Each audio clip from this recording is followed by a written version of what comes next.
Fausto Vieira da Silva, Strategic Account and Revenue Manager for Partnerships from Pricelabs, talking about the transformation of pricing in a digital age. Please join me in welcoming Fausto. Thank you, Simon. Well, hello, guys. I'm sorry, I have a little bit of a sore throat, so if my voice, but I think you will understand. So today I'm not talking about revenue management strategy. I'm not talking about how to do it. I'm a little bit focusing because in the last month we had, with our calls with clients, usually the question about, but in reality, what is an algorithm? What does it do? How does it work? Does it work in my region? Does it work in my city? My properties are located in a very special place. So we decided to create this presentation to maybe enlighten a little bit why dynamic pricing is important and how, not going into a lot of details, but how does it work. So this is just some basic information about Pricelabs. We started in 2014. We have at the moment a little bit more than 275,000 properties syncing daily, and we are in 5 languages. So if someone here uses Pricelabs and didn't notice that we are in 5 languages now, it happens sometimes. The UI and the tool is on all these 5 languages. Okay. So what is the importance of dynamic pricing on today's competitive vacation rental market? As Simon said, sometimes I find it hard to believe that so many people don't use it. People still talk about dynamic pricing as if it was something new. In reality, next year, dynamic pricing will be 40, okay? The first company using dynamic pricing, it was an airline, and it started in 1984. So this is not really something new. It's the technology, how you see it today, it's new, but it's been being used for 40 years now. And the accommodation started on the 90s, so hotels started using it on the 90s. It's not new on the accommodation side as well. So every time that I come to an event or I talk with a client and he says, I'm not sure if I'm ready to use dynamic pricing, in reality, it's not something new. You should be using it, or at least if you don't want to use a tool, you should be making the effort to do it manually, the most that you can. I will suggest using a tool. I think manually it becomes impossible to do it the right way, but at least doing manually, a very good pricing strategy, updating prices, changing your strategy, adapting based on market data, it should be mandatory to everyone, okay? How does it start a little bit, the old way of doing things? I hope that the old way is really the old way, was basically checking our prices, how was my results last year, and a little bit based on intuition, I will increase 5-10% to my prices, and I just increase a little bit the price, and I will keep it this year. Right? I will have a high season, low season, and then maybe a couple of dates that I will increase my price as well. The reality is this, it's the old way of doing it. You shouldn't do it anymore. Why? Because the market completely changed. There are certain situations that by doing this, you are leaving a lot of money in the table. I can give you an example this year. This year, a lot of people, because last year was there were very good results in certain markets. Everyone increased the prices in 2023. And then they started this in certain markets. They started to see that the results were not getting the results that they were expecting at that price. And then they started to drop down prices when the summer came, right? So this is not a good strategy because you just increase prices because you thought that, like, last year was nice. Okay, I'm just going to increase because this is sustainable. I will increase prices every year, not taking into account how the market behaves. Then I just have to drop down prices, not based on data again. I'm just dropping down prices because I just clicked the panic mode button, and then I just drop down because I need occupancy. And at the end, the result was not good. The booking window strategy didn't work. Probably you sold to certain clients that it wasn't the client segment that you wanted to sell, and this becomes an issue because if you don't solve and maybe start using a market data tool, dynamic pricing tool, etc., you will keep doing this mistake every year. Okay? So, as I mentioned, the pre-digital era, based on historical trends and some nervy competition. Of course, people just check their competitors. I usually don't trust as much checking competitors manually, just checking them. It's hard to keep track what they're doing.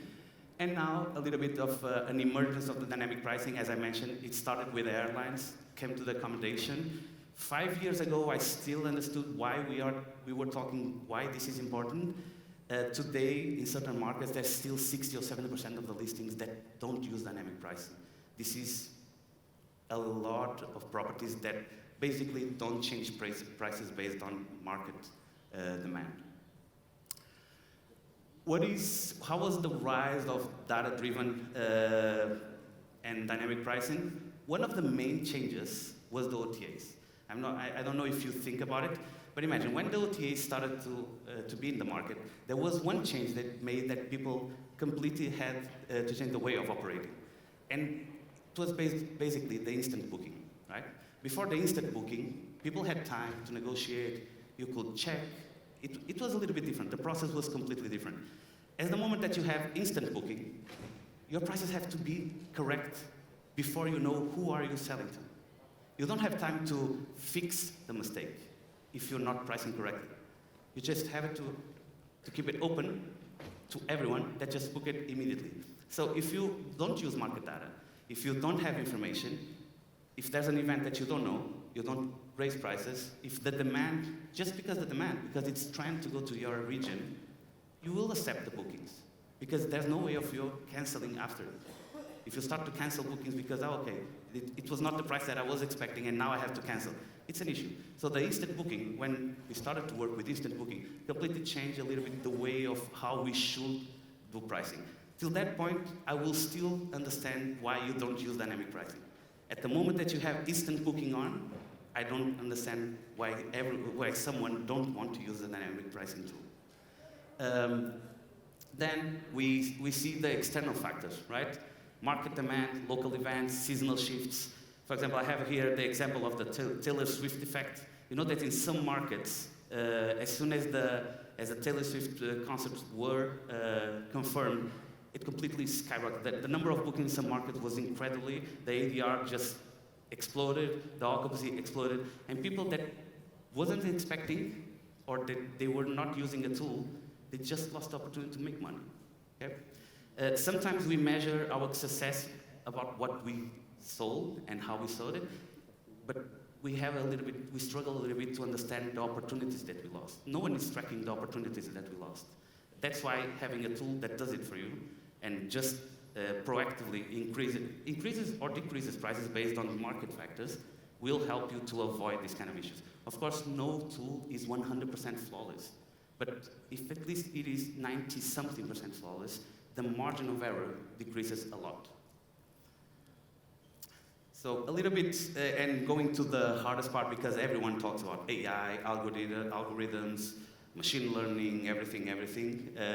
So I will try to add this in a very simple sentence. Like, basically, an algorithm is like a recipe. Okay, you have a recipe, and that's the algorithm. It shows how to do it, and done. Okay. And you can see this in the Facebook newsfeed, for example. That's why you see certain things, because they have an algorithm doing this. You can see it in the Google search predictions. When you start writing, he end the sentence. He's not ending the sentence because he knows what you want. It's just because he has a huge amount of data of previous searches, and just using. So people that usually write this, they want to end with this. So he gives a suggestion. Okay, that's the algorithm, a recipe. Okay, what is machine learning? Basically, machine learning is how to cook it. Okay, you can have 2 or 3 algorithms. If you don't use machine learning or AI, okay, it's like a math formula. You put some data, the result will always be the same. Okay? And it's important to understand that. If you just use the traditional algorithm, the result has to be the same, because it's just using a certain logic and using all the data that it has. When you add machine learning, and algorithms today, all of them have machine learning, at least the good ones have machine learning, they just use everything that they add as information, and the learning is just adding info. For example, in this industry, or how Pricelabs does it, you have market data, So every time that we see how the market data is behaving, every time that we add new data, right, the algorithm will use that data to adapt. So basically, the algorithm keeps being the recipe, but with more data and machine learning, the algorithm will apply their way of cooking the final result. Because everyone here, if I give you a recipe of a cake, we all go and start to bake the cake, right? And the cake will not be the same for all. Right? It's exactly the same with the data. Okay? If depending on how you work data in your data science team, etc., you can have the same algorithm and the final result that is not the same, based on how the machine learning works. So the machine learning is what really makes the difference nowadays, and it's what really will help you to adapt and be always proactive and updated to the right market trends. ChatGPT, for example, is a machine learning tool, right? It just uses the same algorithm that it has, but he adds information, and then he will use that information to give you a result. Without machine learning, ChatGPT will always give the same answer, nothing else. Okay? At the end, if someone has any question that I can help, I can give you a couple of minutes. So I will talk about Pricelabs algorithm because it's the one that I know, but how we do it, okay? So we just have traditional algorithms at the core, basically. It's not one, it's several. And then we enhance it with machine learning. So all of them are continuously learning and adapting with new market data. Because market data, today we will have, tomorrow data will be a little bit different, and so on, so on, so on. That's why even if you think that you can do a dynamic pricing, you can apply it manually, you can have a revenue management strategy, you can have a pricing strategy. It's almost impossible that you make decisions based on market data that continually change, and the amount of data that you have to work with, doing it manually, it becomes very hard. If you want to give the first step, of course, the first step is make decision based on data. Okay? I remember the first time I went to a revenue management class, the teacher said, in God, like others can trust in God, revenue managers have to trust in data. It's the decision has to be based on market data, not based on your own data, not based on intuition, on what you think. You can add that to add a little bit value, but it cannot be the source of the decision. It has to be a logic behind the decision. So we just launched a new algorithm. We call it hyperlocal pulse. And why am I showing it as an example? Because we felt that our algorithms, in spite of using machine learning, there was a way of improving it by adding hyperlocal data. Okay? In our personal decision, we think that will be the biggest decision. Why? Because the market is so fast. And for example, we can see with COVID, we can see what happens after COVID. Some countries during COVID was awesome, great, right? The results were the best always. Others were the worst years that they had. Then the comeback, like after COVID, some of them had a big boost in terms of results, and the ones that had a good result during COVID started to have bad results again. Not bad, but worse results again, right? So having hyperlocal data will help to update these shifts in behaviors, the shifts in seasonality. Traditionally, the seasonality was based on a wider region, because we consider like if Valencia has a seasonality, it's the same seasonality for the whole city. Maybe that's not true. Maybe this area has a lot of business guests, right? So hotels and people come for business. They don't come for vacation, or they don't come for parties, or they don't come for the fight and then stay here. Maybe they stay on another region of the city, right? But the seasonality traditionally was being applied for wider regions. We started to see, talking with our clients and having the feedback, okay, we have to be a little bit more local. And because the behavior of seasonality, the behavior of demand is changing so fast, we need to be able to adapt with machine learning and adding this information, adapt and hyperlocally go and, let's say, if it works for this one, maybe it doesn't work for the other, in spite they are 3 kilometers difference. So let's see if there's difference. Of course, in the core, there's always the traditional algorithm with all the historical data, but all the inputs that the machine learning give might might give us a better update in terms of pricing and a better price recommendation. Ski markets, it's a good example, right? That the seasonality might go, 1 week is low season, next week is high season, then it goes low season again. If you go with the gradual seasonality, it will not work in these markets, right? You need an hyper-local seasonality that this week will apply a high season. 3 days after, it's low season already, right? That's how ski markets, for example, sometimes work. So that was the big update that we added. So what are the main challenges and triumphs in this? So basically, the potential, like we don't want to spread the message that we will replace your human interaction. Of course, the revenue management system still needs your input, still needs your local knowledge of the market. At the end, you have your own strategy. So even if the market demand is the same, you might have a different strategy from your competitor that is next door. I know some cases that one building, the property manager is applying a last-minute discount. Next door, it's increasing prices in last minute. So who's right? It doesn't matter. Both of them are right. Both of them have a different strategy. Maybe some of them don't want to sell last minute as much, and if they want, they just want to make more money.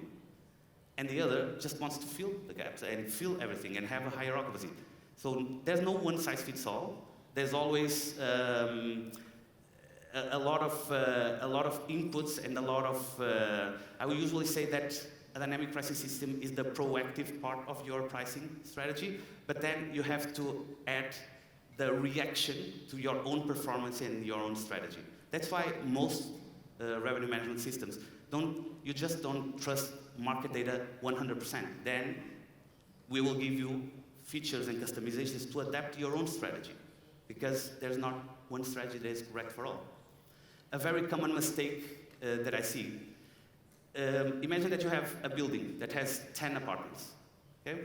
Your market is 90% occupancy, booming, high season, completely, everything is booked. And in your building, you have 9 apartments. There are the same trend as the market, 90%, 80%, etc. You are selling it very good. But then, there's one apartment in the building that's 20% or 10% occupancy. If you trust only in the market data recommendation, the algorithm is correct. You shouldn't drop down prices. The market is booming. Why are you going to sell cheap? No. But maybe, based on your strategy, you want to have bookings in that apartment. So that's why in Pricelabs and revenue management, usually you have tools that you can set these kind of rules. So maybe it's adding everything that the algorithms, machine learning, market data gives you, but then also adding features to automate based on your performance. Okay? Or else there will always be a margin of error, because everything, a price recommendation based on market data will always be good if your properties behave like the market, and usually they behave. But if there's an exception, it's not behaving like the market, maybe the price recommendation that you want, it's not the best, okay? It's not incorrect, the price recommendation. Sometimes people say, hey, Fausto, I have one apartment that is not booking, and you guys are still increasing the price. Of course we are. Like, the market has 85% occupancy. We will not drop down prices based on market data. The market is not saying to drop down prices. But if your strategy is to get their occupancy, you have to automate that rule inside Pricelabs, and then it will give a discount based on your strategy and your input to the system. You can still automate this, basically, an occupancy-based adjustment. You can do this manually. You can automate, you can do this manually. You can have rules saying, if I have 50% occupancy in the next 15 days, I want to give a discount, but if I have 80, I want to increase prices. Basically, it's this logic, but automating all of this, okay? As I mentioned, our suggestion is always to be a balancing act. To get the best results, it's a little bit of a combination of data-driven insights and human judgment, right? So that's why it's important that everyone in your companies that do the revenue management strategy know a little bit about revenue management, at least the basics, and understand a little bit of market data, and at least knows how to read basic KPIs and how to apply it. Why? Because the tool will automate a certain part, will give you a lot of value, but it will not solve 100% of the issue. If at the end, you as a person don't understand the tool, if you don't understand the KPIs, if you don't understand the market data and don't know how to read it, you will not be able to give the final input to get the best result. Okay? So the best strategy possible is having someone that has a good strategy, someone that knows a little bit about revenue management. It doesn't need to be advanced revenue management or pro, but at least some basics, and using a good tool. Okay? And there's no minimum size. Common question as well. How many properties should I have to start using dynamic pricing? One. Okay? You can start with one. If you start with one, it's even easier, because you start with one, you get used to. When you have 100, it's much easier. You already know how to do it. Okay? It's much harder to implement a dynamic pricing tool in 100 than in one. So having the two factors, it's the best option. At the end, and I will, this is my last slide, the symbiotic relationship, basically the tradition and innovation have to work together. Okay? We see usually with our clients, the hardest part for them is to leave their own pricing strategy, leave them, because it's a little bit scary if someone says you need to stop doing how you're doing it for 20 years and now you need to adapt to a new way of doing it. This shift is very complicated, right? Then a lot of you have owners that you have to convince, all of that. But being a property management is tough, right? It's a lot of hard work, and that makes part of it. The education is not only for you, sometimes it's a little bit education for the owner as well. Of course, for example, a company like us, we have a lot of clients. How could I talk with our owners? And we even wrote a blog post about this, like how to convince an owner to start using, to accept dynamic pricing in their property. It's very hard. It's very hard. Also, when the market data doesn't behave as you expected. This year is a good example, right? Last year was so good that all the owners set expectation that this year was going to be even better. And in some markets, it's not true. Now they will tell you, why am I making less money than last year? So every year I will make more money. That's not how things work, right? So my final input for you guys, and then I will leave some time if you want to make some question. My final input is trust the tools, learn about the tools, test tools. Don't come to Pricelabs and say, I will use Pricelabs because I like Fausto presentation. Test Pricelabs, test other tools, and then choose, but use them, right? To get the best result, you need to learn a little bit. Of course, you need to learn the basics of revenue management, at least the basics. And basics is really basics, okay? It's an 8-hour, 10 hours, 12 hours course, and you learn the basics. Understand that this is not a new technology. This is being done for 40. Next year, it will be 40. Maybe we need to organize an event for all the revenue managers to celebrate 40 years of dynamic pricing. Because if you think, well, like hotels are doing this for 30 years, and you're still discussing if you need it or not. Of course you need it. Everyone needs it. Everyone that works with accommodation needs it. Unless you sell 3-month minimum, where the dynamic pricing will not have such a big effect. But if you're selling short-term rentals, you need it. That's the only answer. The other thing is like how we want to do it. The hard way, doing manually, a lot of work, or if you prefer to automate how you do it. Ladies and gentlemen, Fausto Vieira da Silva, thank you very much. Thank you. Thank you, Fausto.